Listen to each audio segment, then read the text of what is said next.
It's your boy, Ed the Dread, and you are tuned in to the Ed the Dread podcast. Yes, sir. Welcome back to Money Mouth Monday. I am fresh off a day of work and a meeting. Oh no! And the meeting is going to segue into the topic, which the meeting was for the high school surf team. And the topic of today's conversation or today's Ed the Dread podcast will be, do shark bans actually work? Who's to say? If you are in the surfing world, and maybe even if you're not in the surfing world, you may have heard of a recent incident here on Maui with a surfer in our home break here, Sandpiles in the Waiehu Beach. First and foremost, shout out to Uncle Kenji, and big blessings to you, speedy recovery. As far as the videos that I've seen, he seems in way higher spirits than I could ever imagine.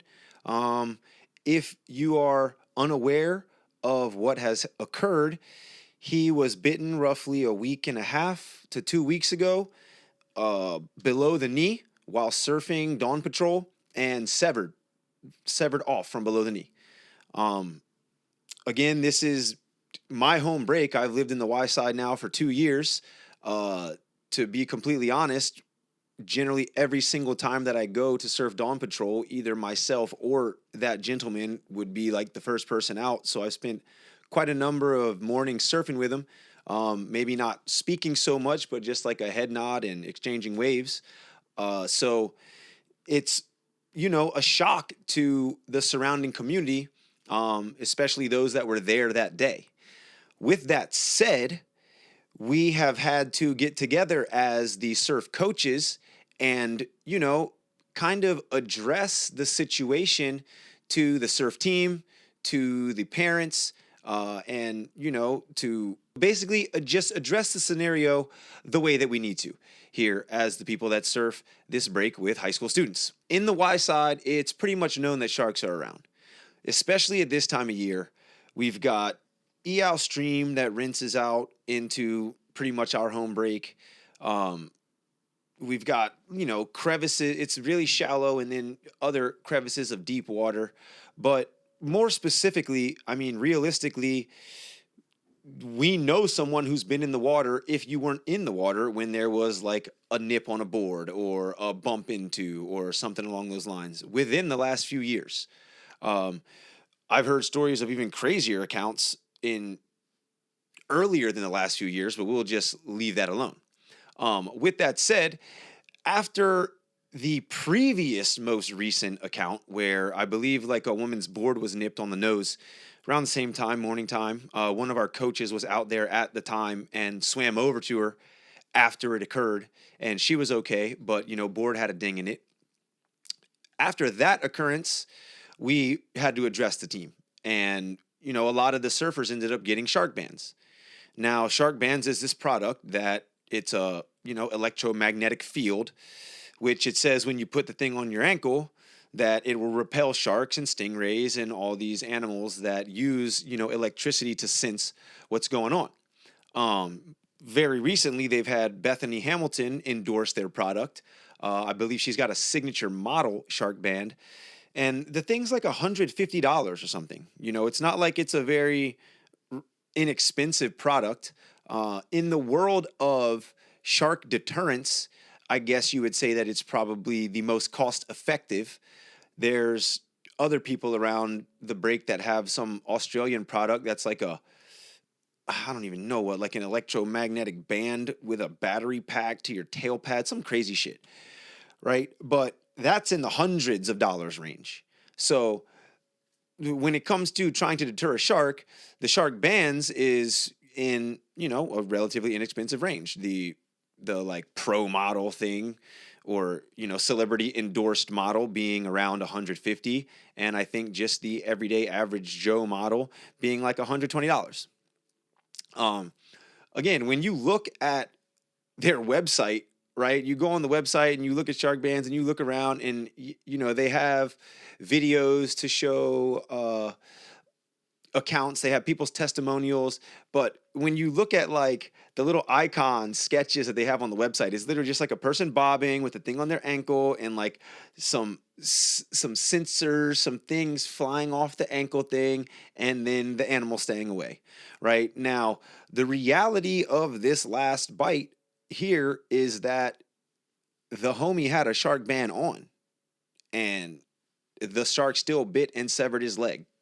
So when you look at it from the perspective of a coach who needs to look at the safety and liability of, the student athlete and or the school and such, you would probably want a product that works. Like, and I hate to fucking laugh because it's not even like a laughing matter, but homeboy had a fucking shark band on. And what happened, happened.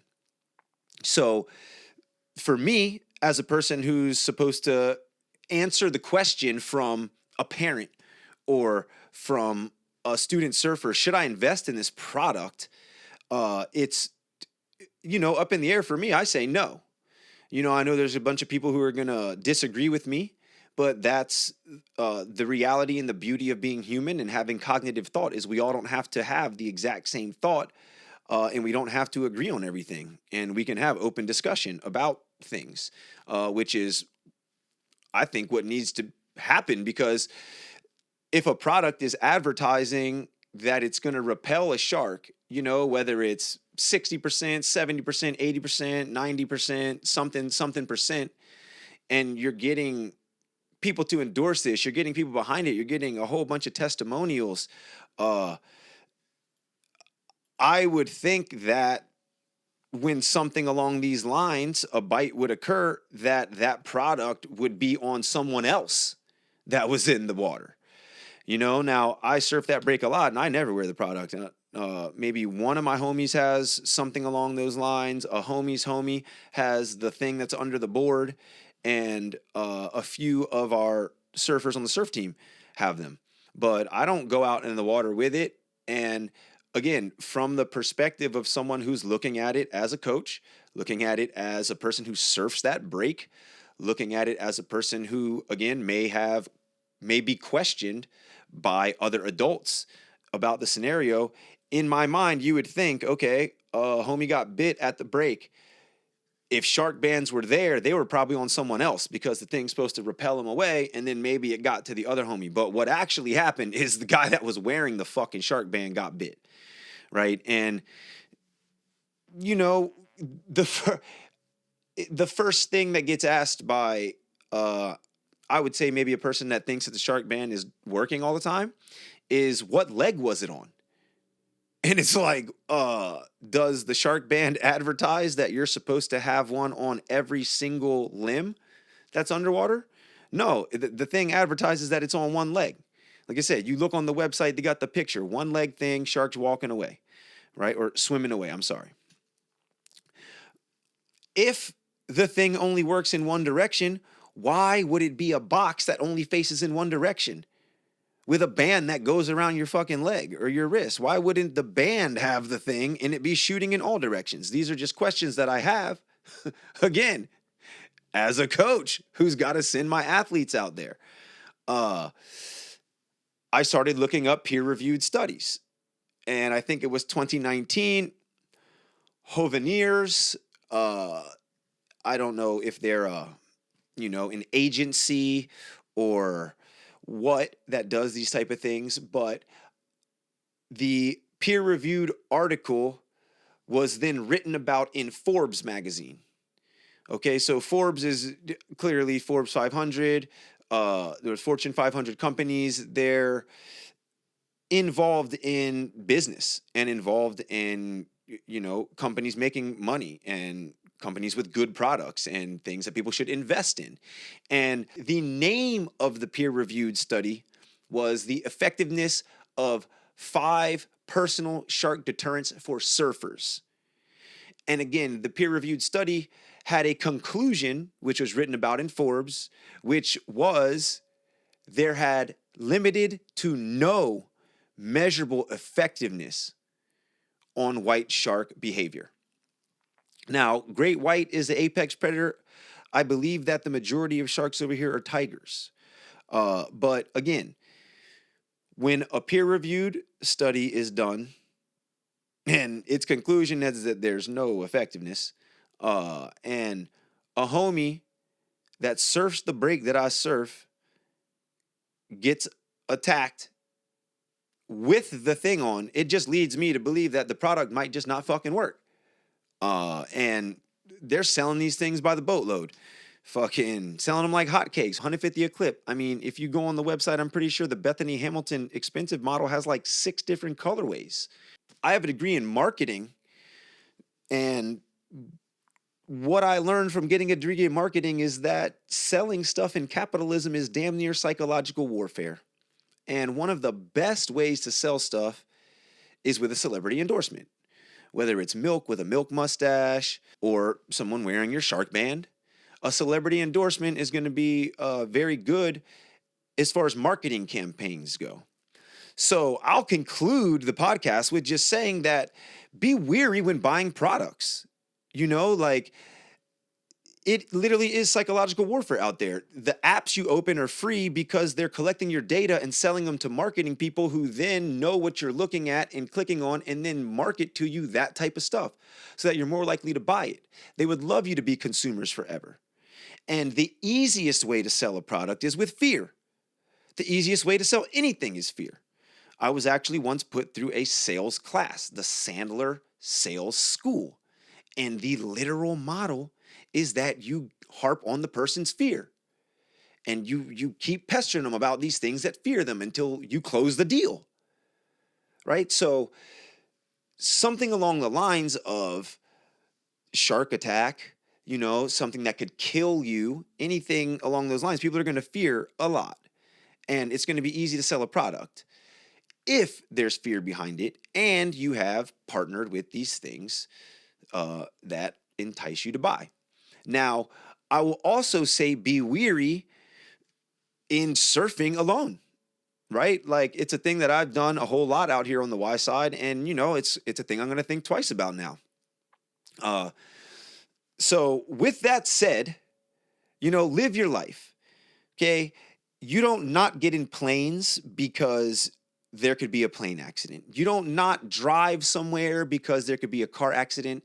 So don't not surf, double negative, because there could be something in the water that could attack you, right? Again, just be wary on marketing. Be wary on certain scenarios in the ocean.